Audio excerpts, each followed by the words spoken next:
On lance des appels à projets chaque année, plusieurs, 3 maintenant, par an, dans lesquels on demande au ou à la jeune entrepreneur de nous dire quel est le problème qu'elle veut régler dans le monde.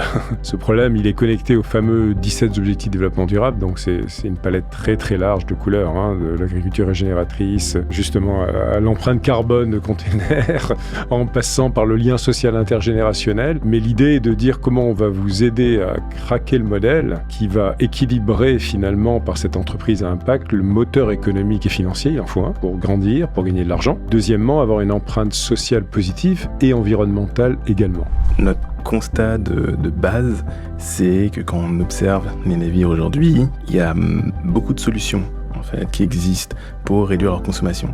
Mais la plupart d'entre elles portent soit sur la propulsion vélique, on le voit avec les voiles rigides ou pas, les kites de traction, soit sur l'amélioration de l'hydrodynamisme, donc vraiment au niveau de la partie immergée du navire, la coque, mais qui avait quasiment aucune solution qui portait sur l'amélioration de l'aérodynamisme, donc comment le navire se déplace dans l'air, dans la partie émergée. Et donc nous, on apporte une solution à ce besoin. Ils ne se seraient peut-être jamais croisés, et pourtant. D'un côté, des entrepreneurs, des dirigeants, des familles, décidés à donner plus de sens à leur réussite. De l'autre, des femmes et des hommes qui portent des projets d'intérêt général avec conviction et passion. C'est de leur rencontre que naît Voices for Philanthropy. Un podcast qui explore la philanthropie au-delà des chiffres et des apparences. Où l'on découvre des motivations profondes, des doutes parfois, et des instants de bascule. Des rencontres transformatrices. Un podcast porté par Rothschild & Co. Bonjour à tous les deux, Jean-Philippe, Joey, très heureuse de vous accueillir dans cette nouvelle édition du podcast Voices for Philanthropy. Bonjour Claire. Bonjour Claire. Donc Jean-Philippe, tu as mené de front une carrière dans un grand groupe international et tu as fait grandir ton engagement philanthropique en faveur de l'entrepreneuriat social. En 2015, tu crées Live for Good afin d'encourager les jeunes à créer des entreprises à impact social et environnemental positif. Donc nous allons découvrir cette aventure. Et Joey, tu vas l'illustrer. Tu es lauréat de Live for Good Promo 6. C'est comme ça que vous vous présentez. Et tu lances en 2023 Blue Nose, une start-up qui vise à réduire l'impact environnemental des navires les plus polluants, les containers. C'est ça. Par l'installation de structures rétrofit qui vont leur permettre d'améliorer l'aérodynamisme. Exactement. Donc, dans ce podcast aujourd'hui, nous allons parler de Live for Good, de votre rencontre, de votre vision de l'entrepreneuriat social, de leadership positif et de vulnérabilité. Et avant de démarrer, je vais vous laisser vous présenter en quelques mots. Qui êtes-vous, Jean-Philippe et Joey ? D'abord, très heureux de faire ce duo, ce trio. Donc, comme tu l'as dit, Claire, 40 ans passés dans la tech, dans un grand groupe de technologie, Microsoft, pour ne pas le nommer, je l'ai nommé, dans lequel j'ai pu apprendre, développer et surtout avoir un impact avec la technologie comme source d'innovation et de développement économique et social pendant 40 ans. Et dans les dernières années de ma vie, aux côtés de Satya Nadella, dans le comité exécutif. Et puis, il y a déjà une dizaine d'années, effectivement, nous avons, avec ma famille, créé Live for Good, qui est une association, en 1901, qui a pour mission de révéler le potentiel de jeunes venus de tous horizons par l'entrepreneuriat à impact. Donc, j'ai bercé aussi dans la philanthropie depuis une quinzaine d'années.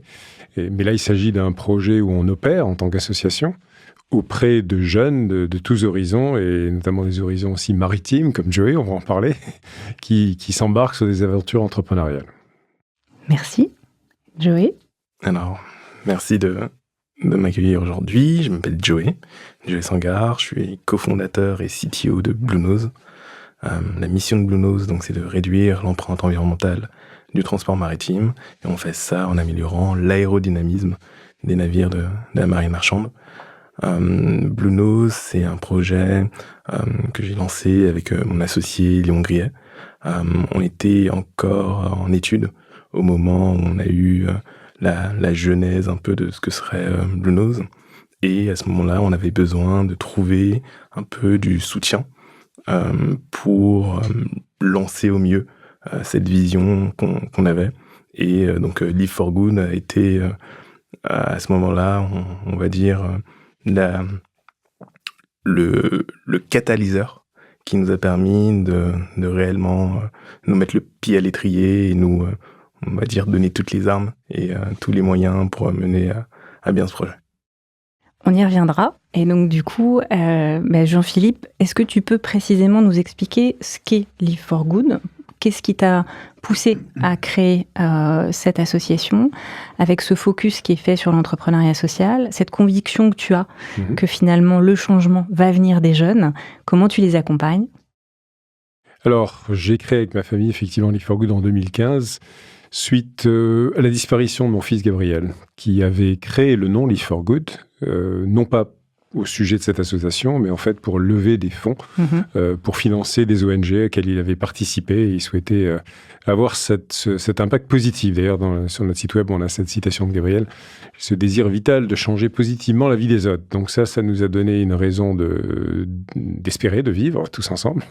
Et on s'est dit, on va passer du temps et avec nos moyens, ressources personnelles et surtout énergie aussi, auprès de jeunes de 18 à 30 ans, qui viennent de tous horizons, c'est-à-dire on est attaché à représenter toute la jeunesse française, qu'elle soit des quartiers, zones rurales, qu'elle soit de milieux plus aisés, qu'elles viennent avec des handicaps, qu'elles aient décroché, mais qu'elles viennent surtout, que ces jeunes viennent avec un projet pour changer le monde.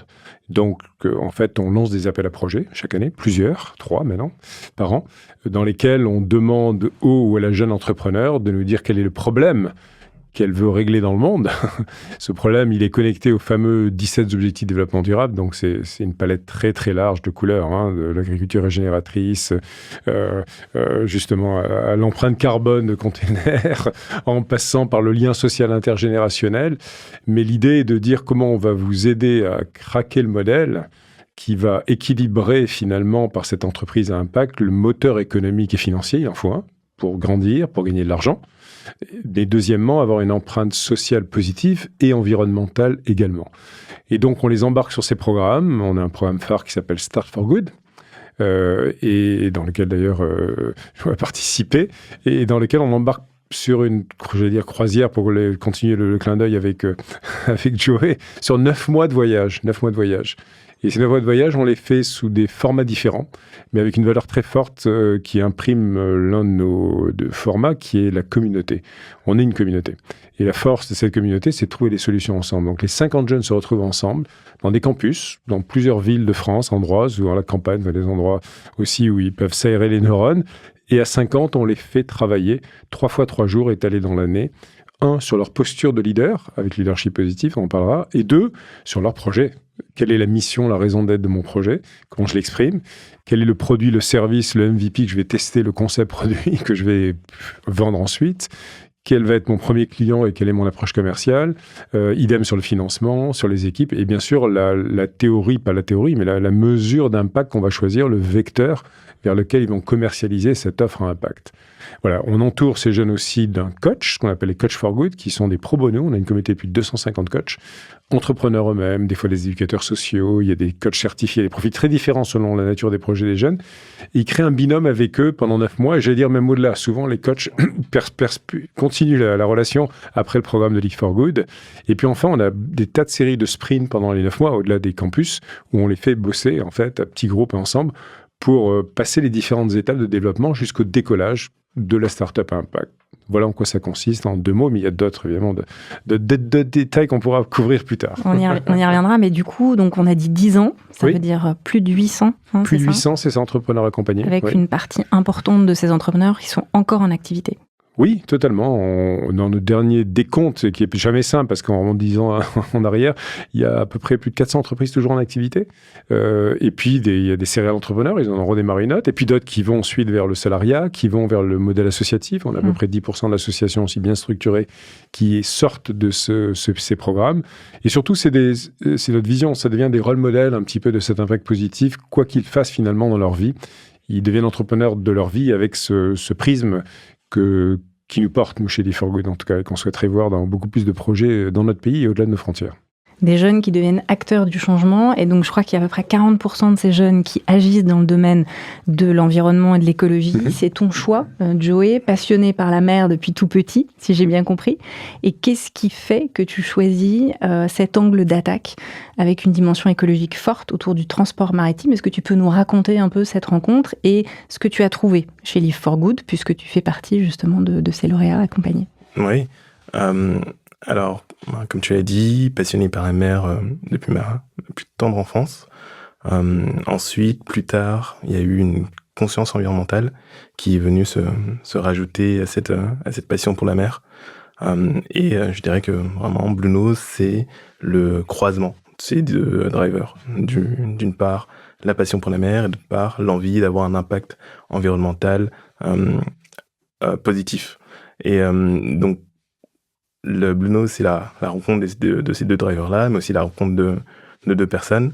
Mon associé, Léon Grillet, on s'est rencontrés quand on était encore sur les bancs de l'école. Et ça a été vraiment à l'issue des conversations qu'on a eues que le projet est né. Et Live for Good, en fait, nous a apporté vraiment la dimension de l'impact et de mettre l'impact au centre, comment penser l'impact, comment construire l'impact et comment mesurer l'impact. Et aujourd'hui, c'est ce qu'on s'efforce de faire au quotidien, vraiment au même niveau que la recherche de profit, la recherche de clients, on est aussi dans la recherche d'impact. Alors, Joey, sur le projet porté par Blue Nose, est-ce que tu peux nous en dire un peu plus sur cette solution que tu as développée pour justement réduire l'empreinte carbone de la marine marchande? Oui, totalement. Donc, notre constat de base, c'est que quand on observe les navires aujourd'hui, il y a beaucoup de solutions en fait, qui existent pour réduire leur consommation. Mais la plupart d'entre elles portent soit sur la propulsion vélique, on le voit avec les voiles rigides ou pas, les kites de traction, soit sur l'amélioration de l'hydrodynamisme, donc vraiment au niveau de la partie immergée du navire, la coque, mais qui avait quasiment aucune solution qui portait sur l'amélioration de l'aérodynamisme, donc comment le navire se déplace dans l'air, dans la partie émergée. Et donc nous, on apporte une solution à ce besoin, c'est-à-dire qu'on conçoit des déflecteurs de vent innovants qu'on vient installer sur les navires pour profiler le flux d'air, réduire la traînée, donc la résistance à l'avancée dans l'air du navire. Et ça permet une réduction de leur consommation de carburant par un lien très direct. Et c'est comme ça qu'on réduit leur consommation de carburant et donc leurs émissions de gaz à effet de serre. En termes de positionnement de produits, notre cœur de cible, on va dire que ce sont les porte-conteneurs, parce que c'est les navires qui sont les plus gros, qui vont vite et qui consomment beaucoup. Donc on développe des solutions pour ce type de navire, mais on adresse aussi d'autres types de navires comme des vraquiers, donc des vraquiers, c'est des navires qui transportent la marchandise dans leur cale, donc en vrac, ou alors des tankers. C'est les navires qui transportent soit du pétrole, du gaz, etc. Et c'est comme ça qu'on est capable de réduire leur empreinte. Et tout ça, comme Jean-Philippe l'a mentionné tout à l'heure, on l'optimise grâce à de l'IA. On a développé en interne un algorithme qui permet d'optimiser les formes en fonction des conditions opérationnelles des navires, donc leur route, les conditions météo qu'ils traversent, leur chargement notamment. Et donc c'est ça notre produit aujourd'hui, une partie hardware physique d'installation sur les navires et une partie software qui est là pour optimiser la partie hardware qu'on installe sur les navires. Bravo. Et alors, quand on préparait ce podcast, tu m'as confié ta rencontre avec Jean-Philippe à l'occasion d'un des campus et tu m'as dit que voilà, tu avais été frappé par sa compréhension immédiate des enjeux du projet, notamment le volet business. Est-ce que tu peux revenir un peu là-dessus? Parce que ce rôle de mentor, c'est aussi important dans Live for Good. Ouais. Alors, c'était le premier campus de ma promo à l'époque. On s'était retrouvés dans un endroit, comme tu l'as dit, un peu isolé. Je me rappelle plus vraiment de l'endroit. Saint-Chamond, peut-être, non? Je pense que c'était ça. Saint-Chamond, près de Saint-Étienne. Oui, je pense que c'était ça. Ouais. Et donc, à l'issue du discours que tu as tenu sur la jeunesse de Live for Good, qui m'avait déjà profondément touché, on a eu un repas où on a pu s'asseoir à table et j'ai eu la chance de pouvoir en quelques minutes pitcher ce qu'était Blue Nose. Et à ce moment-là, Jean-Philippe a apporté des observations qui étaient, on va dire, extrêmement justes, extrêmement pertinentes, avec uniquement les quelques minutes de pitch, d'élévateur pitch que je lui ai donné. Et ça, c'était assez impressionnant. Et les conseils qu'il m'a donnés à ce moment-là, on les a appliqués dans la suite et ils nous ont permis d'accélérer notre roadmap sur pas mal de sujets. Notamment, on avait eu la discussion sur la manière d'approcher les prospects par leurs propres clients, qui pourraient être des porte-voix pour nous. Et c'est ce qu'on s'est forcé de mettre en action ensuite, et ça a payé. Et alors aujourd'hui, du coup, tu en es où ? Alors aujourd'hui, on est encore en pré-produit. On vient de signer récemment un contrat de collaboration avec un armateur britannique qui s'appelle Lomar Shipping. Et donc c'est avec eux qu'on va déployer notre premier pilote, donc une solution à l'échelle 1 en mer. On a également un brevet qui est en cours de validation. On vient de sortir de la phase PCT qui nous donnait une protection globale. Et là, on est en train de choisir les territoires stratégiques dans lesquels on va déposer ce brevet. Et enfin, toujours dans le souci d'accélérer notre roadmap, on est en train de finaliser un tour de table pour agrandir l'équipe, aller conquérir plus de marchés, trouver de nouveaux clients également. Bravo. Et cette rencontre que tu as eue avec Joey, c'est une rencontre, j'imagine, que tu fais assez régulièrement avec les jeunes de promotion à Live4Good. Ça doit être difficile de choisir d'ailleurs, parce qu'ils sont sans doute tous aussi passionnants. Comment tu gères ces interactions et qu'est-ce que tu as le sentiment de leur apporter à ces jeunes à titre individuel ? En fait, d'abord, moi, c'est un plaisir parce que le cœur de Live4Good, ce sont les entrepreneurs. Donc, c'est notre raison d'être. Donc, les rencontrer à l'occasion de ces campus, notamment, qui sont des moments forts généralement, où il y a pour eux des déclics personnels et collectifs, à l'occasion de déjeuners, d'ateliers, de rencontres répétées, mais également sous forme de coaching. Alors, c'est vrai que je coach régulièrement les lauréats du prix Gabriel, notamment, et puis des anciens qui me reconnectent régulièrement, j'en ai encore 2 aujourd'hui, sur des sujets divers et variés, de développement de leur business, de problématiques personnelles aussi des fois. Donc, c'est une vraie communauté très, très, très solidaire entre eux aussi. Il y a beaucoup, et je pense que Joey pourra parler probablement aussi d'autres jeunes de sa promotion avec lesquels il est encore fortement en contact, j'imagine, Totalement. Et qui s'entraident entre eux. C'est ça qui est très fort. On croit beaucoup à l'intelligence collective, on la met en œuvre au quotidien dans ces campus, et ils la poursuivent entre eux. C'est-à-dire que nous, on est des facilitateurs, finalement. On intervient sur des sujets, avec des experts aussi, sur des sujets des fois plus techniques. Mais à la réalité, on croit beaucoup à ce que les entrepreneurs trouvent les solutions par eux-mêmes. C'est dans le principe même de notre coaching, c'est de les faire grandir par eux-mêmes. Justement, ces ateliers dont tu parles, je sais qu'il y en a un qui te tient particulièrement à cœur, puisque tu as été promoteur dans le cadre de ton métier chez Microsoft, mais du coup, tu transmets ça aussi aux jeunes de Live4Good, le leadership positif. Alors, pour peut-être que certains de nos auditeurs ne savent pas de quoi il s'agit. Moi, j'ai compris de nos échanges qu'il y avait une dimension, c'était avant tout une manière d'être à soi, aux autres, au monde. Voilà, comment tu traduis ça entre le monde de l'entreprise, l'entrepreneuriat social, et comment tu transmets ça à des jeunes qui ont ce souci de l'impact qui peut peser un peu sur les épaules, j'imagine, au quotidien. Oui, ça pèse lourd. Déjà, la route entrepreneuriale pèse lourd sur les épaules. On rajoute l'impact, c'est encore une autre couche supplémentaire de porter les problèmes du monde sur son dos quelque part. En fait, le leadership positif, c'est une école de pensée qui existe depuis déjà presque une trentaine d'années et qui a été créée autour de la psychologie positive, des neurosciences en particulier, qui s'est développée avec d'autres apports, comme tout ce qui est mindfulness et tout ce qui touche à la partie cognitive de la personne et à la santé même physique des personnes aussi. Et effectivement, tu en as parlé un peu clair, il y a 3 cercles, j'utilise cette image un peu de pierres qu'on envoie avec des ricochets un petit peu sur un lac, qui se forment. Ça démarre de moi. C'est très important et on discute de ces pouvoirs du leadership positif sur moi, c'est-à-dire arriver à me connaître, avoir confiance en moi, arriver à répondre à cette question dans toute son existence. D'ailleurs, c'est pas comme jeune ou plus moins jeune, du pourquoi on est là.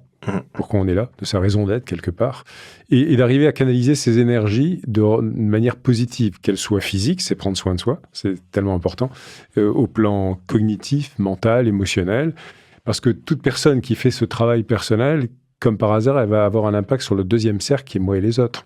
Et donc, quand Joey, avec son associé, va commencer à créer Bluenose, et maintenant, il va aller chercher d'autres partenaires de financement, des salariés futurs, des collaborateurs, des mentors ou coachs, l'énergie qu'il va envoyer littéralement et qui va entraîner les autres à se rallier à son projet, c'est quelque chose qui se diffuse et j'y crois beaucoup.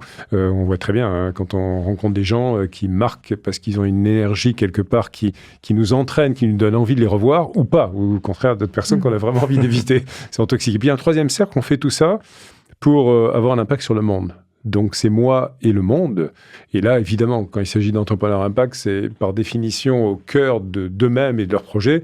C'est de dire, voilà, cette empreinte carbone gigantesque de ces conteneurs, navires partout dans le monde, bah, si on peut baisser et ça, Joe en parlera beaucoup mieux que moi, de X% leur consommation d'énergie et c'est un projet très intéressant parce qu'il y a à la fois de la tech, deep tech et de l'industriel avec des brevets dont il parle, ce qui est rare, c'est pas tout le cas de tous nos projets. Donc c'est très complexe, qu'il y a des phases différentes et variées entre le proof of concept, le brevet, le produit, les contrats et vraiment s'envoler entre guillemets ou naviguer avec le produit. Voilà. Donc c'est tout ça qu'on prend en compte dans cette relation et le leadership positif aide énormément, je pense, en tout cas je ressens ainsi, ces acteurs à diffuser autour d'eux ce niveau de confiance collective pour s'embarquer sur des aventures qui ne sont pas évidentes. Hein. C'est comme ça que tu l'as vécu, Joey ? C'est exactement comme ça que je l'ai vécu, c'est-à-dire le fait de faire un travail sur soi qui va ensuite diffuser et impacter les personnes autour de nous, le monde autour de nous, et surtout la direction de l'entreprise. Effectivement, c'est quelque chose qui est central. Et est-ce que tu as le sentiment, du coup, que tu fais appel à ces ressources ? On parle souvent dans le milieu de l'entrepreneuriat social, comme dans celui de l'entreprise classique, de burn-out, de pression très forte. Donc, je disais tout à l'heure, quand on travaille sur les thématiques de l'impact, c'est ce sentiment de responsabilité est sans doute encore plus fort. Est-ce que toi, tu as le sentiment que voilà, ce sont des ressources complémentaires dans lesquelles tu peux puiser pour justement faire écran à cette pression qui peut parfois peser, parce que j'imagine qu'il y a beaucoup d'injonctions quand on lance une entreprise comme Bluenose, et que c'est pas facile de s'y retrouver entre le sens, les injonctions des investisseurs. Comment est-ce que tu jongles avec tout ça ? Effectivement, je pense que c'est des ressources dans lesquelles on va puiser au quotidien. Je pense qu'on trouve beaucoup de force aussi dans la communauté, comme Jean-Philippe le disait. C'est important d'avoir des moments où, imaginons que ça va un peu moins bien, qu'on puisse aller parler à quelqu'un, exposer les problèmes à quelqu'un et avoir un peu le retour de ses pairs, c'est-à-dire des personnes qui ont subi les mêmes problèmes ou qui sont passées par les mêmes phases de développement, qui vont pouvoir avoir un regard qu'on n'aurait pas forcément pu trouver ailleurs. Et ça, je pense que c'est une des, on va dire, des plus grandes forces de Live4Good, c'est les entrepreneurs, les personnes qui prennent part à cette aventure et qui peuvent donner et qui donnent très généreusement de leur temps pour aider ces projets à avancer. Ouais, le principe de la communauté et puis se sentir moins seul quand on se lance dans l'entrepreneuriat. Exactement. Ouais. Le principe du collectif est très important.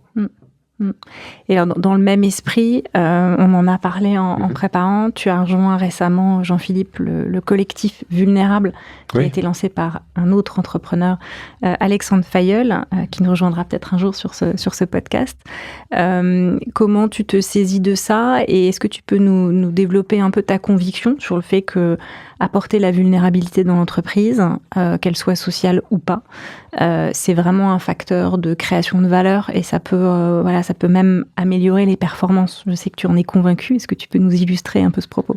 Oui, alors d'abord, moi je rends hommage effectivement à Alexandre sur cette très belle initiative, donc qui est le CEO fondateur d'Advance, une société de cybersécurité, et je ne vais pas parler en son nom, mais qui a lancé une très belle initiative en réunissant une quinzaine de personnes et beaucoup d'autres acteurs pour partager leurs moments de vulnérabilité. Donc j'ai eu l'honneur de faire partie de ces 15, j'ai accepté d'apporter un témoignage qui est écrit et photographique avec une photographe fabuleuse, Géraldine, qui a fait des photos incroyables, où on a partagé le moment de vulnérabilité. Et dans mon cas, j'ai partagé évidemment ce moment plus que fort et plus que structurant de ma vie, qui est la perte de mon fils.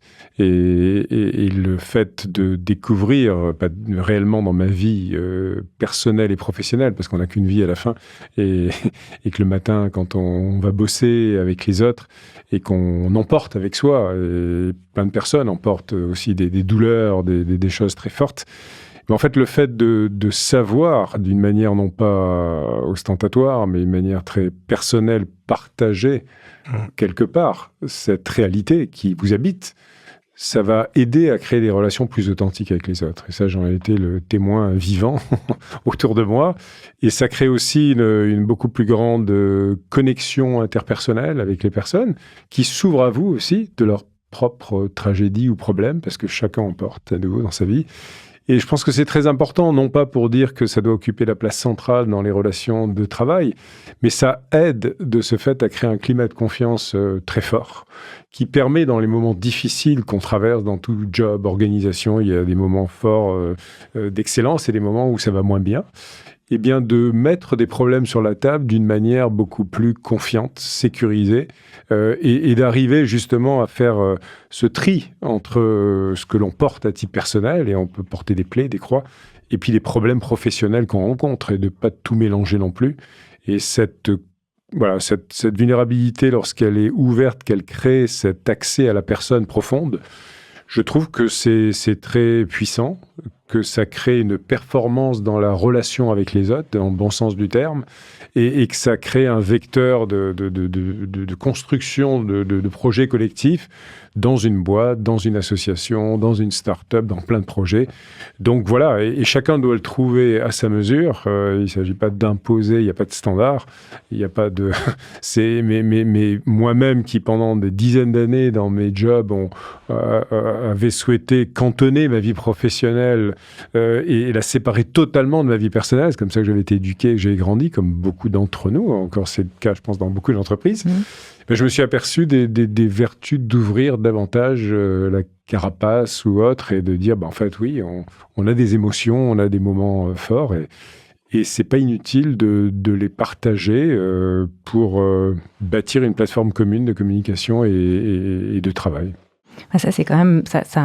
Ça permet de faire émerger de nouveaux types de rôle modèles, et j'imagine que ça suscite un peu de discussion au sein de la communauté Live for Good aussi, de jeunes entrepreneurs qui sont peut-être pas habitués à recevoir ce type de message.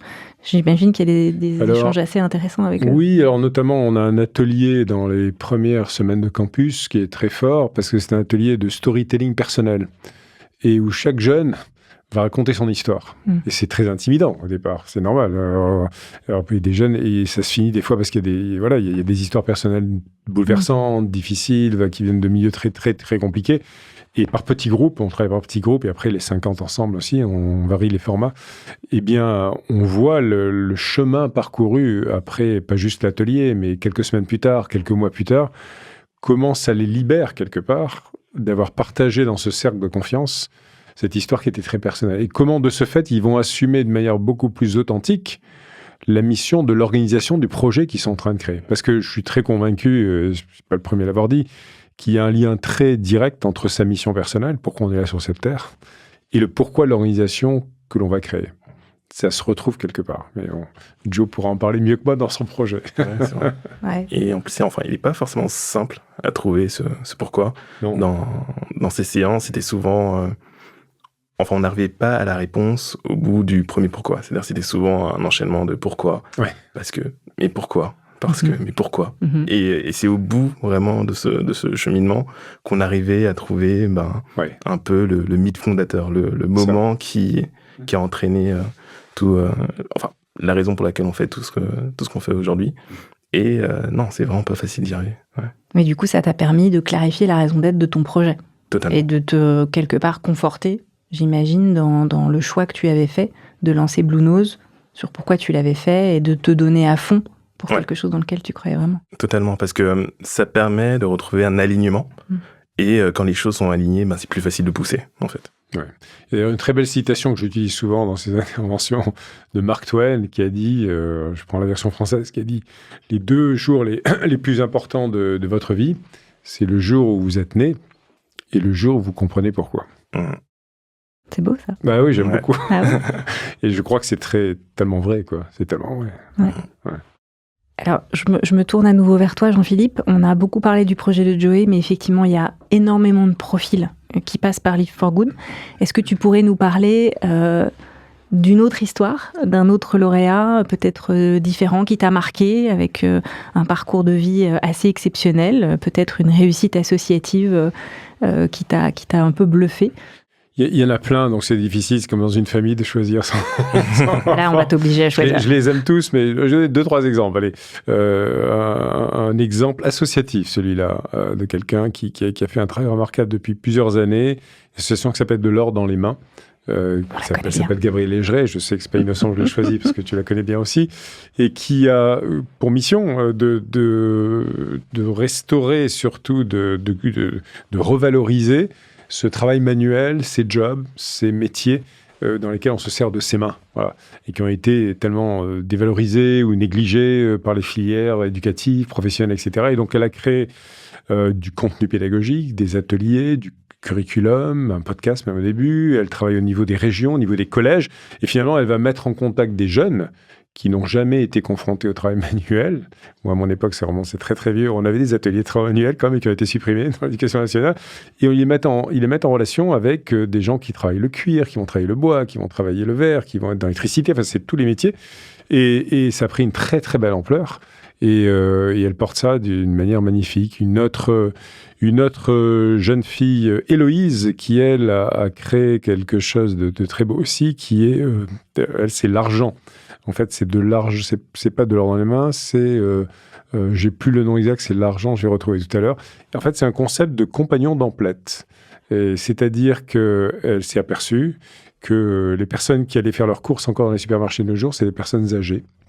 C'est l'essentiel des clients, parce que les autres commandent online, etc. Mais c'est un grand moment de solitude. Et donc, qu'est-ce qu'elle a fait? Elle a créé une communauté qu'elle a formée, recrutée de jeunes qui vont accompagner ces personnes âgées pendant tout le shopping. Et elle vend ça comme service aux retailers. C'est-à-dire que c'est pas une partie associative, c'est un business qu'elle a créé très intelligemment. Alors, elle déploie maintenant plusieurs supermarchés, plusieurs régions. Elle a démarré à Perpignan, tout ça. Donc, voilà, c'était pas à Paris, à Perpignan. Et voilà, et il y a 1001 histoires comme ça de projets incroyables qui naissent tous les jours, quoi, en fait. Mmh. Ouais, c'est super. En tout cas, ça nous donne beaucoup d'espoir sur toute l'ingéniosité de ces jeunes qui se mobilisent justement pour trouver des solutions et rendre la société plus inclusive et renforcer la cohésion sociale. Donc ça, c'est chouette.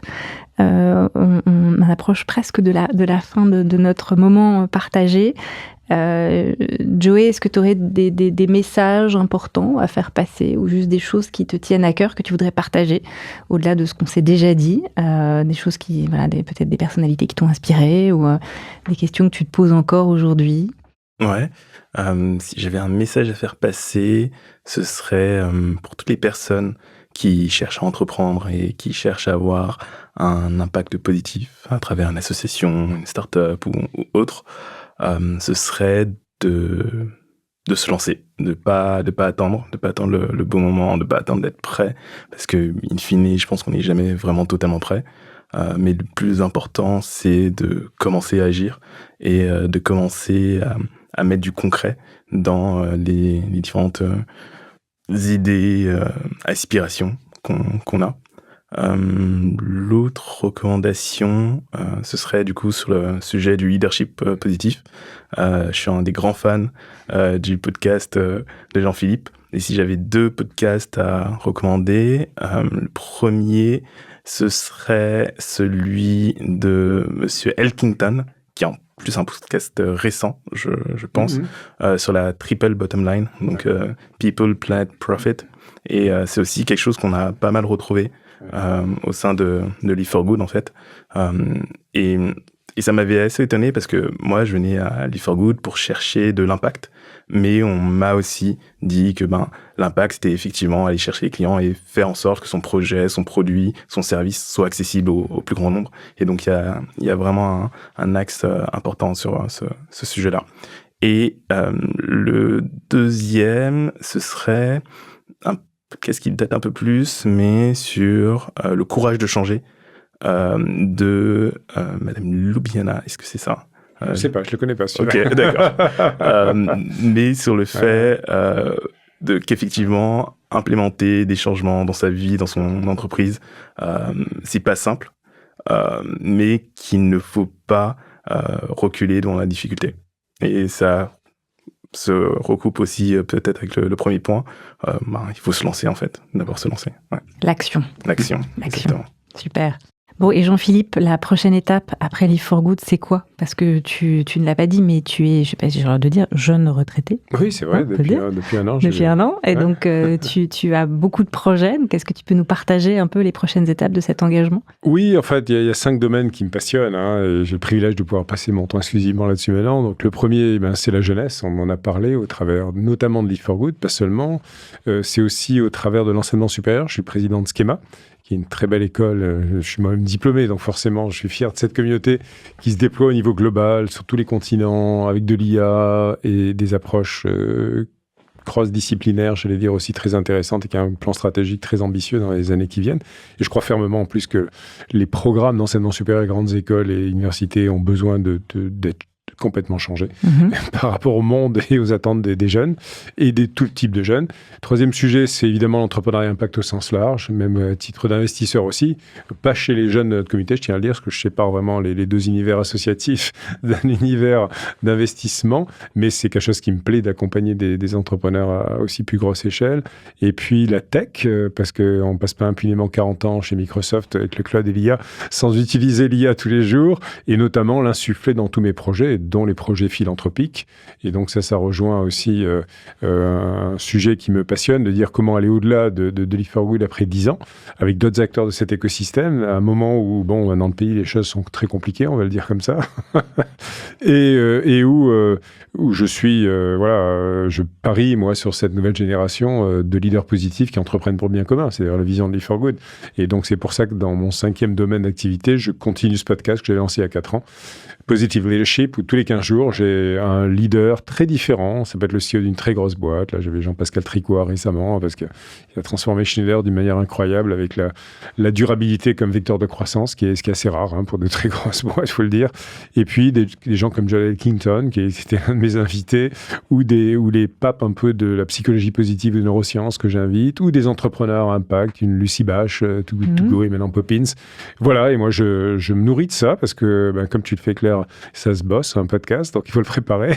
Ça permet de lire, de comprendre, d'écouter les personnes et rencontrer, et puis après d'enrichir ça au cœur de mes projets comme Live for Good et d'autres, parce que je pense que c'est des ressources intéressantes pour toute cette génération. Merci. Un petit mot de la fin sur Time4 ? Oui, Time4, c'est une très belle initiative à 4 mains, un quatuor inédit dans le domaine de l'investissement et investissement à impact dans la diversité, avec 2 assos, Live for Good et Les Déterminés, avec Moussa Camara, HEC, une école bien connue, et un fonds d'investissement tech qui s'appelle Daphne.